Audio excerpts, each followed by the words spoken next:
Magandang araw mga kaibigan. Bigyan natin ng reaction opinion itong post ng unofficial Bato Solid supporters. Title, Hontiveros binisita ang mga senior citizens sa Valentine's Day. Sana all. Oh. Kaming mga senior citizens sa Mindanao. Senator Risa, bisitahin nyo naman kami. Binisita ni Senator Risa Hontiveros ang mga senior citizens sa Muntinlupa bilang parte ng kanyang selebrasyon ng Valentine's Day. Ayon kay Hontiveros, parte rin ng kanyang pagdiriwang ng kanyang kaarawan ang kanyang pangungumusta sa mga senior. Okay. Sabi niya, kayong mga lolo't lola ay ilan sa mga Pilipinong laging inaalala ko. Bilang sukli sa mahabang taon ng pag-aalaga sa amin, kayo naman ang alagaan namin. Malapit kayo sa puso ko, lalo na ngayong malapit na rin ako maging dual citizen, Pilipino at senior citizen.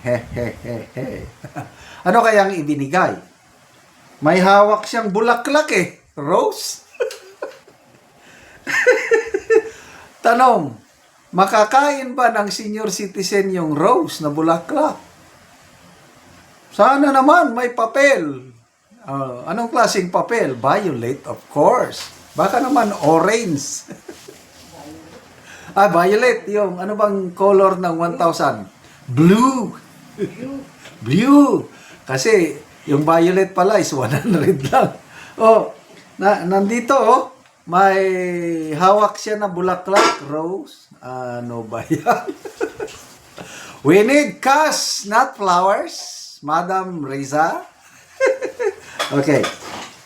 Wala namang masama sa magbisita ng mga senior. Dapat nga, pasalamatan natin si Senator Risa sa kanyang pagbisita. Okay, tingnan natin ang reaksyon ng netizens. 5,100 ang nag-react. 4,900 ang tumatawa, 33 ang galit, 126 lang ang nag-like. Anong percentage ito? Halos 1% lang ang natutuwa sa ginawa ni Senator Risa. 99% tumatawa. Ano kaya ito? Tanong lang naman may kinalaman ba sa eleksyon o wala? Ano sa tingin nyo? Nagtatanong lang ako. Kasi, nung pinuna ni BP Sara yung pagsampa ng akbayan ng impeachment complaint laban kay BP. Sabi ni BP, akbayan, namumuliti ka lang yan. Kasi itong si Hontiveros nagsalita na dapat pigilan ng mga Duterte pagbalik sa kapangyarihan, pigilan ang pagiging presidente. Kaya yan, politika lang yan. Anong response ni Senator Risa? Hindi. Sabi niya. Nakakatawa. Yung pagsampa ko ng impeachment, wala sa eleksyon ang aking iniisip. Ang iniisip ko lang is transparency, accountability. Madam Risa, puti na po ang aking buhok. I'm older than you. Hindi ako maniwala na yung pagsampa mo ng impeachment kay BP Sara walang kinalaman sa eleksyon. Nagsabi ka na nga na gusto mong tumakbong pagka-presidente. Si BP Sara ang number 1 contender. Anong rason? Bakit mo siya sinampahan ng impeachment? Hindi pa para maalis siya sa pwesto? Para mas malaki ang tsansa mong manalo? Ganon lang yun, kasimple. Honorable Hontiveros. So, tanong, ito bang pamimigay ng mga bulaklak sa senior? Kasama na ba ito sa preparasyon sa eleksyon? May napanood akong interview si dating Representative Teddy Bagilak sa Cordillera. Sinasabi niya na ang pinakamalakas na kandidato sa amin sa liberal, si Madam Leni. Kailang problema kung tatakbo pa siya o hindi. Ang klaro na may plano sa 2028, sabi ng dating kongresista, ay si Hontiveros at saka si Bam Aquino. Dahil napaka-aktibo nila, mga activities nila, makikita mo, they are preparing. So, connecting the dots. Pasensya na kayo medyo maingay. Nasa kusina ko. Hindi ko teritoryo ito. Nagluluto si Commander. Yun, nagpriprito. So,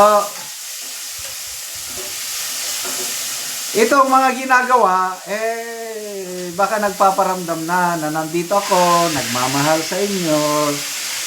Sana wag nyo kaming kalimutan pagdating ng panahon. Basta tayo sa comment. Jed Regal, sabi niya, double time, baka sakali. Yes! Dapat lang mag-double time. Valenzuela Eliza, kalooy nimo oy. Kawawa ka naman, sabi. Annalyn Suarez, daming ganap ang aming future president. Yes. Sana nga. Anong klaseng Senate, anong klaseng president? Baka naman purok president. Mr. Chair, maaga pa para sa 2028. Basta kami, BP Sara pa rin kami. Si Joyce, sa mailad lang. Mailad yung maloko. Bamba Delmo, double time, PhilHealth Queen at Queen of Insertion. Le Marielle, the demon is working overtime. Jojo Ale, Senior Mailad, no way. Speaking of senior,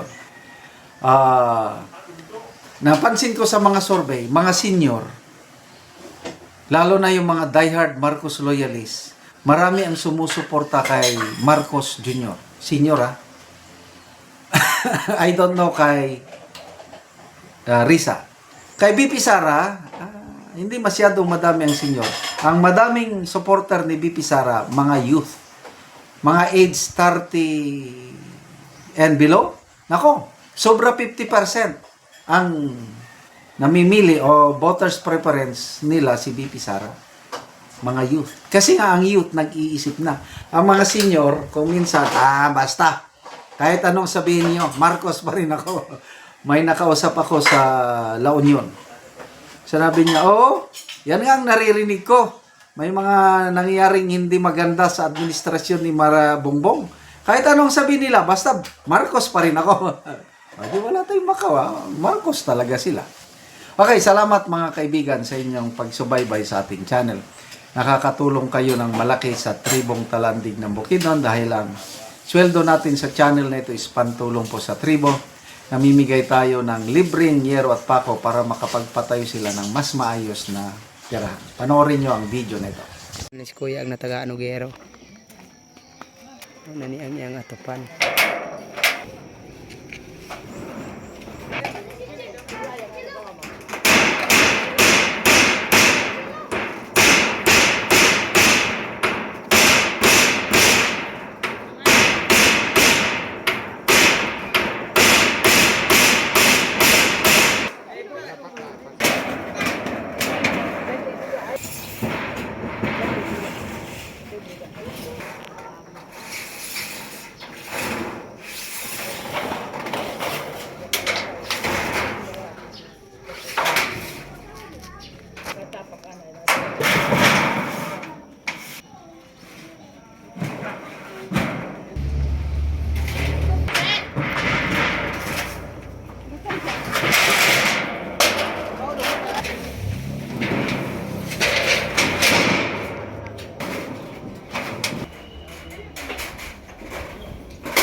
Karon man nagyod sa pag-atop o nindot nagyod nga tan-awon kay nakaatop naman ang yero nga gihatag. Salamat sa Ginoo ug sa sponsor sa ani nga sinya. Tungod ani hinaba nga sinya nakaatop na gyud ko nga. Na sige kay mangitag budget pang atop. Karon nga lain ang sponsor, salamat kaayo og unta mataga napay matabangan nga uban. Kay tagan gyud ang nanginahanglan pud sa amo address sa among barangay.